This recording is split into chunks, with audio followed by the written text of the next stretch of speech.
Bueno, continuamos en la noche de Rafaela Noticias TV, como lo anunciábamos en el bloque anterior. Ya está con nosotros Pedro Rostaño, que es el presidente de la Sociedad Rural, pero aparte es médico veterinario y productor tambero. Pedro, un gusto tenerte acá. Creo que es la primera vez que estás aquí en Rafaela Noticias TV. Sí, buenas noches, sí, la primera vez. Muchas gracias por la invitación. No, es un gusto tenerte, que hayas accedido a estar con nosotros.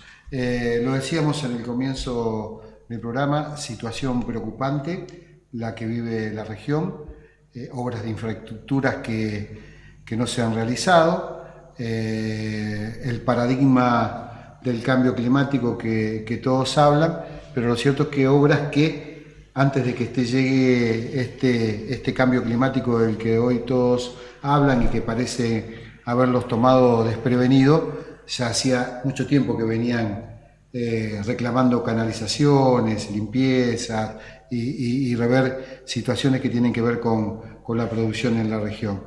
Tambos que se cierran, siembras que se pierden, y lo que decía quizás lo más preocupante hoy para el productor rural, que esa ayuda que prometió la provincia, que es el que prometió el gobierno nacional, que tuvieron la acción de venir, de estar, de ver, no llega y se complejiza la cosa. Sí, es una realidad que acá están casi, uno podría decir, tirándose la pelota uno con otro, echándose culpas de por qué los funcionarios que deberían haber realizado las obras culpan al cambio climático o culpan al productor por el tema de prácticas de cultivos que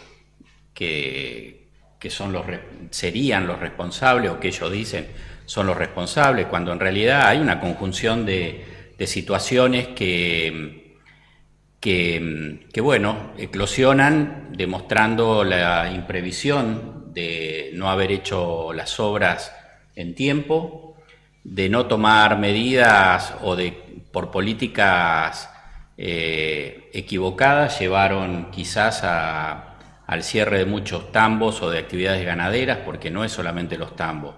Esto era una zona de mucha ganadería, y hace 10 años también la ganadería sufrió una pérdida muy importante, entre el 25 y el 30% del stock ganadero nacional se perdió por políticas equivocadas del gobierno. Y esos animales se alimentaban de pasturas. Entonces parece mentira, pero todas estas medidas llevaron a que el productor tenga como única alternativa quizás el tema de la agricultura, y dentro de lo que es la agricultura también por medidas equivocadas de retenciones, termina haciendo soja porque es el único cultivo que tiene rentabilidad. Cuando se le sacan las retenciones a los otros cultivos, el productor automáticamente diversifica la producción, siembra más maíz, siembra más sorgo, siembra más girasol, que en definitiva es una rotación de cultivo para proteger el recurso tierra, que es de donde vive el hombre de campo. Así que bueno, el tema del cambio climático es cierto también, porque fenómenos como hemos tenido en abril del año pasado, las tormentas de febrero, la pedrada de noviembre, las lluvias de diciembre, enero, eso años atrás no sucedía con tanta frecuencia. Entonces, bueno, tendremos que también revisar todas esas cuestiones y trabajar en pos de un cambio, pero a veces no está la potestad del cambio, no está en el productor, sino en las autoridades y en gobiernos de países quizás mucho más grandes y poderosos que nuestro país. Pedro, desde que usted asumió en diciembre de 2015, su discurso inaugural, vamos a decir, era de pedir un compás de espera a los gobiernos tanto nacional como provincial. Sin embargo, desde 2016 hasta comienzos de 2017 han ocurrido diferentes catástrofes climáticas, digamos, que han hecho que el compás de espera ya no exista más. Ustedes están, digamos, muy necesitados de medidas políticas concretas para resolver todo este impacto que han sufrido, digamos, el sector agropecuario ya sea con estas inundaciones como con las políticas nacionales que venían sufriendo con el gobierno anterior. ¿Está recibiendo respuestas concretas frente a estos fenómenos climáticos que realmente han afectado enormemente toda la productividad? Cuando asumí en diciembre del 2015, la mayor preocupación era revertir un poco la situación económica financiera del productor tambero, que era lo más grave en ese momento. La agricultura venía con números más o menos buenos y la ganadería estaba con un optimismo interesante. Pero el productor tambero venía mal, muy mal financieramente, muy mal económicamente, porque todos los meses perdía plata para tratar de sostener la producción y sostener su empresa en marcha.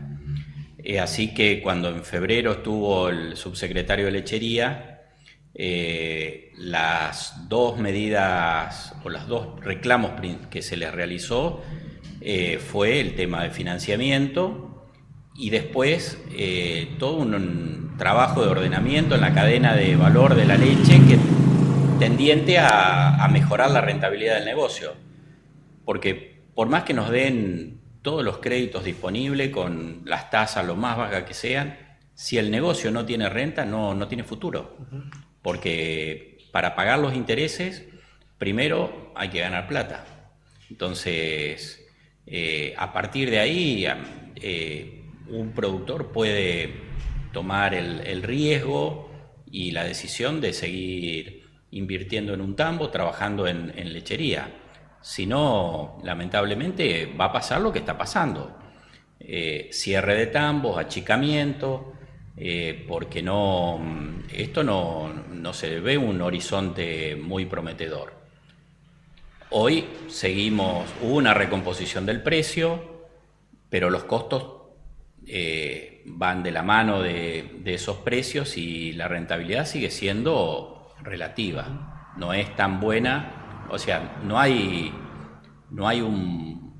una situación que uno diga, bueno, estamos revirtiendo, se terminó la crisis lechera, porque bueno, también todo este tema de la lluvia es 2 años seguidos de reimplantación de pastura, pérdida de las reservas, mayores costos de alimentación, y no nos olvidemos también todo lo que significa costos de combustible, porque el campo y el tambo demanda mucho combustible, gasoil, y bueno, se ha encarecido muchísimo la producción. En ese sentido, el gobierno nacional no está colaborando mucho, digamos, con este tipo de medidas Sobre fin de año, la Subsecretaría de Lechería implementó sistemas del CIGLEA, que es un sistema de registro y de seguimiento para la producción lechera. Está el Observatorio Lácteo, son todas medidas tendientes a mejorar. Pero hace 2 meses tenemos que ver el efecto, cuándo vamos a ver realmente el efecto de todo eso, y eso se traduce en mejor participación del precio del productor en el precio del producto final. Toda una serie de demandas que venimos realizando que no se están cumpliendo o dando en los tiempos que el productor necesita. ¿Manejan ustedes algún número en el tema de cierre de tambos? Digo, si cada semana o cada día o cada mes en la región, ¿cuántos se van cerrando? ¿Si es sistemático eso o no? No tenemos un registro, sí sabemos que son reales. He escuchado declaraciones de directivos de la fábrica Aurora, donde dice en Vila han cerrado entre 7 y 10 tambos, que están muy complicados con el recibo de leche, porque es leche que no se va a volver a producir en la región y que ellos necesitan también para trabajar, que es otra realidad, cómo el campo arrastra a la economía de la región, a la economía de los pueblos y a la economía misma de la ciudad de Rafaela. Lo hemos hablado con el intendente, lo hemos hablado recientemente con el presidente del centro comercial de Rafaela, la preocupación que ellos ven también por el mal momento que está pasando el campo y que repercute en la actividad económica de la región. Lo escuchaba atentamente, Pedro, cuando hablaba y decía, bueno, está bien, nos quieren dar créditos blandos con pocos intereses, pero hay que pagarlo, hay que tener rentabilidad, hay que tener lo que es el campo saneado. Y cuando digo saneado, es decir, bueno, que no haya más agua para poder producir y para que los tambos que cerraron se puedan reinstalar. A ver, me acuerdo porque lo leía en un diario de ámbito nacional, que el senador Perotti había presentado un proyecto en el Senado donde pedía que a los productores que habían sido víctimas de esta inundación se les dé el crédito que necesita, pero sin devolución. ¿Sabe cómo está eso? ¿Están ayudando las sociedades rurales para que eso se pueda llevar en marcha y se pueda así sacar esa ley para ustedes tener un poco más de alivio? No conozco el grado de avance del proyecto de Perotti.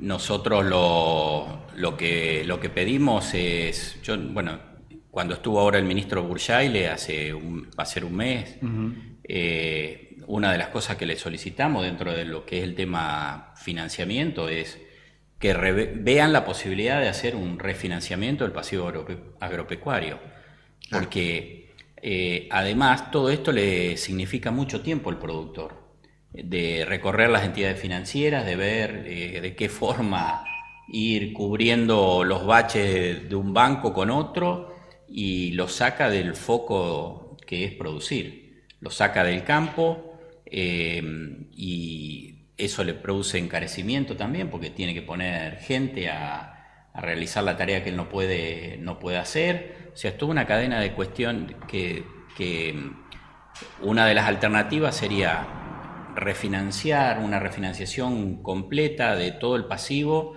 darle un tiempo de gracia importante, como que el productor se olvide que tiene el banco de por medio. Claro, porque hay gente que ha recibido subsidios, lo está pagando y ahora le cae esto encima. Y sí, en realidad subsidios no hemos recibido nada, porque, o sea, hubo sí... O créditos, ha tomado créditos. Hubo para productores chicos una ayuda del Fondo de Emergencia Nacional que se distribuyó en los productores de menos vacas, de menos de 110 vacas, y bueno, hoy se está planteando que podría llegar una ayuda entre el gobierno provincial y nacional de unos 400 millones de pesos, que se repartirían hasta 200 vacas, pero bueno, son todo trascendidos que no sabemos ciertamente cuándo va a ser primero y cómo.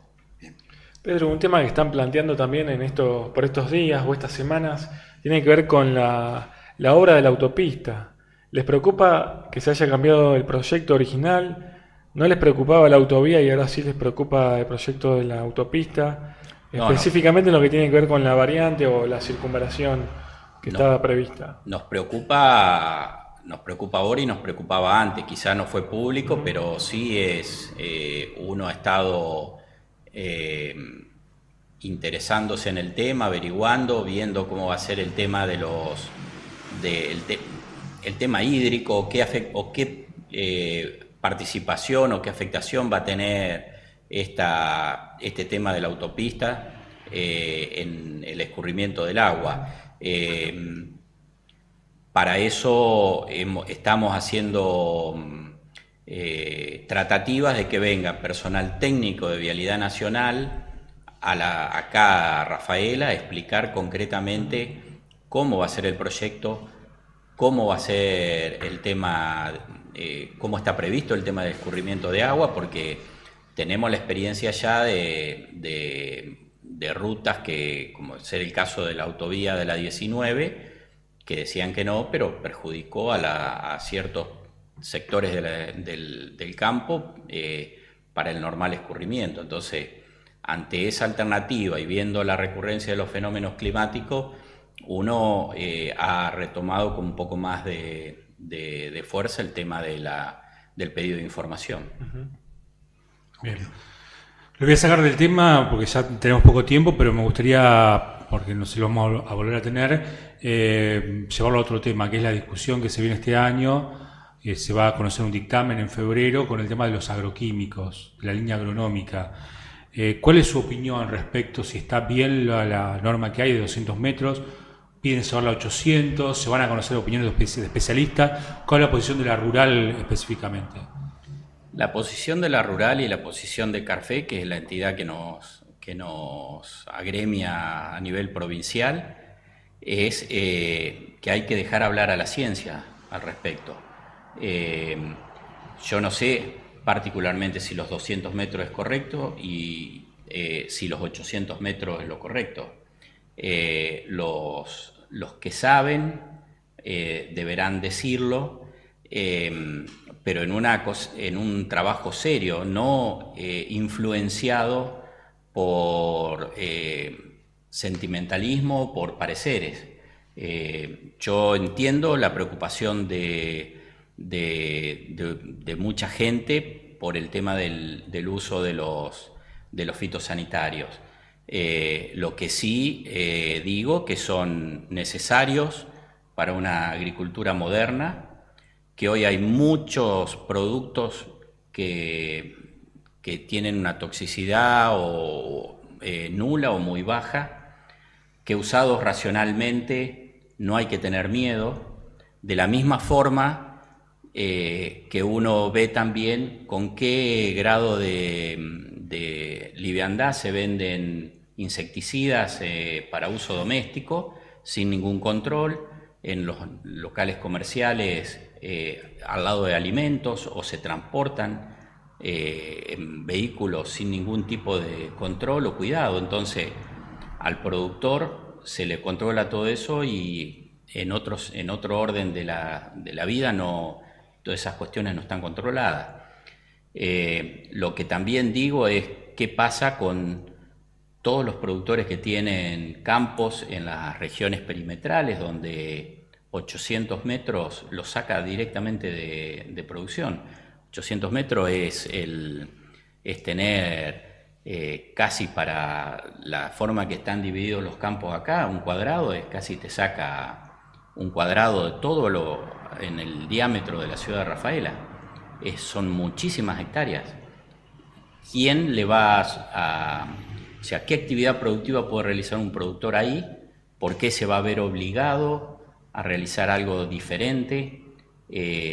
¿Cómo ve compensado todo eso? Por eso creo que es un debate que hay que realizarlo, sí, seguro, pero que no es solamente decir lo más lejos posible y solamente por una cuestión de parecer. Pedro, seguramente lo vamos a volver a molestar, lo vamos a volver a invitar. Esto no se agota acá. Un minuto le pido. ¿Qué pasaría si dentro de poquito tiempo, no digo ya, pero la semana que viene, vendría otro temporal, ¿no? Porque hay un mientras tanto. Y lamentablemente lo que va a pasar, que va a ser la misma situación que fue en abril y que fue ahora en enero. Pero peor, porque todavía no se desagotó. Sí, exacto. Cada vez, o sea, hay regiones acá acá nomás, 15 kilómetros, 10, 15 kilómetros de Rafaela hacia el oeste, está todos los campos todavía están con agua. El canal Vila-Cululú, que es el principal problema, que es lo que hay que solucionar acá en la región, sigue trayendo agua de regiones donde no estaba previsto que trajera hace 80 años cuando se diseñó. Entonces, si vuelve a llover, vamos a volver a tener el mismo problema que hace 15, 20 días, con el agua acá nomás golpeando las puertas de Rafaela.